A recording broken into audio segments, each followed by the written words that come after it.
रात को किचन से बर्तनों के गिरने की आवाज आती। शमीम बेगम देखने जाती।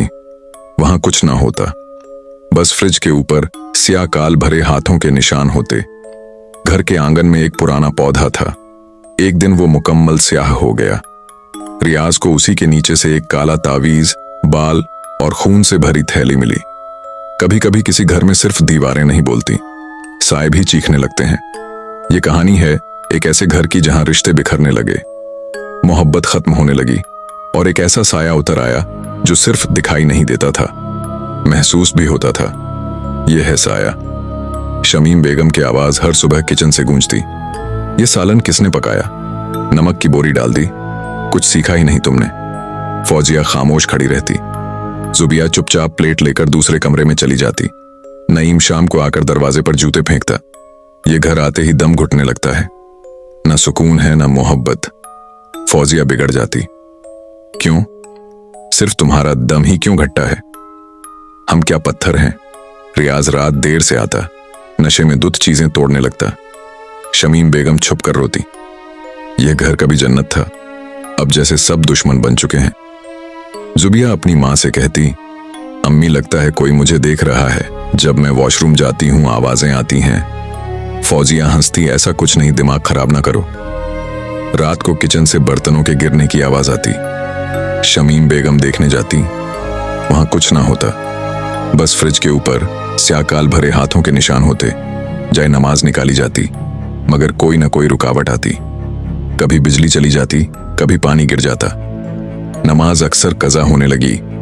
वॉशरूम का दरवाजा अक्सर खुला रहने लगा। फौजिया एक दिन अंदर गई। ऐसा महसूस हुआ जैसे वहां कोई सांस ले रहा हो। घर के आंगन में एक पुराना पौधा था। एक दिन वो मुकम्मल स्याह हो गया। रियाज को उसी के नीचे से एक काला तावीज, बाल और खून से भरी थैली मिली। जुबिया की तबीयत रोज बरोज बिगड़ती गई। वो कहती, अम्मी एक काला साया दीवार से मुझे देखता है। इसकी आंखें खौफ से भरी होती। अब सिर्फ फजा खराब नहीं थी, सबकी तबीयत ज्यादा खराब होती जा रही थी। शमीम बेगम को रात को सांस लेने में दिक्कत होने लगी। रियाज ख्वाब में चीखता। नईम फौजिया को देखना भी गवारा ना करता और जुबिया एक ही दीवार को घूरती रहती। बातें करना छोड़ चुकी थी। एक रात जुबिया बेहोश हो गई। मुंह से झाग निकल रहा था। फौजिया चीख पड़ी। सब घर वाले घबरा गए, मगर कोई किसी से बात ना कर रहा था। इसी रात फौजिया की बहन नायला आई।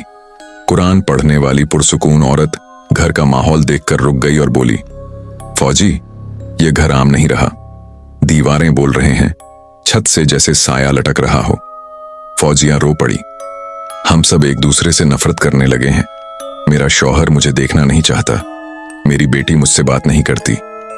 नायला ने कहा, फौजी देर हो गई है, किसी नेक इमाम साहब से रुजू करो। अगली सुबह फौजिया हिचकिचाते हुए मस्जिद गई। इमाम साहब एक नूरानी चेहरे वाले बुजुर्ग खामोश बैठे थे। उन्होंने फौजिया की बात सुने बगैर कहा, बेटी, तुम्हारे घर में साया है, लेकिन यह साया सिर्फ जिन नहीं, तुम्हारे आमाल का भी है। जिन्नात उन घरों में आते हैं जहां गंदगी हो, जहां बाथरूम के दरवाजे खुले हों, जहां नमाज छोड़ दी जाए, जहां कुरान बंद हो, जहां दिलों में बुक्स और जुबानों पर लानत हो। तुम्हारे घर वालों ने खुद अपनी रूहानी दीवारें तोड़ दी हैं। अब तुम्हें इन्हें दोबारा खड़ा करना होगा। मैं तुम्हें एक दम का बताता हूं। सूरतुल बकरा की आखिरी 2 आयात, आयतुल कुर्सी, सूरतुल फातिहा और चारों कल सूरतुल इलास, सूरतुल फलक, सूरतुल नास, सूरतुल काफिरून पढ़कर पानी पर दम करो और फिर वो पानी खुद भी पियो और घर के तमाम अफराद को भी पिला दो। इंशाअल्लाह जादू और जिन्नात के असरात खत्म हो जाएंगे। फौजिया ने वापसी पर सबको इकट्ठा किया। पहली बार सब एक जगह बैठे। खामोशी छाई रही। फिर एतराफ शुरू हुआ।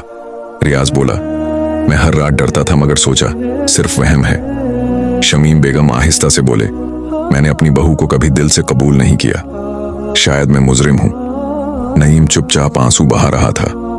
इसी दिन घर की मुकम्मल सफाई की गई। हर कमरा, हर कोना, खास तौर पर बाथरूम।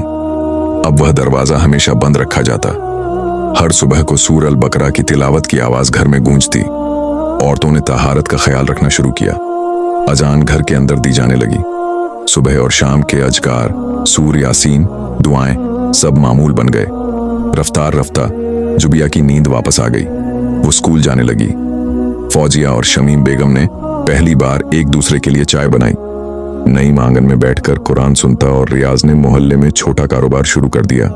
जिस घर में कुरान हो वहां साया नहीं रहता,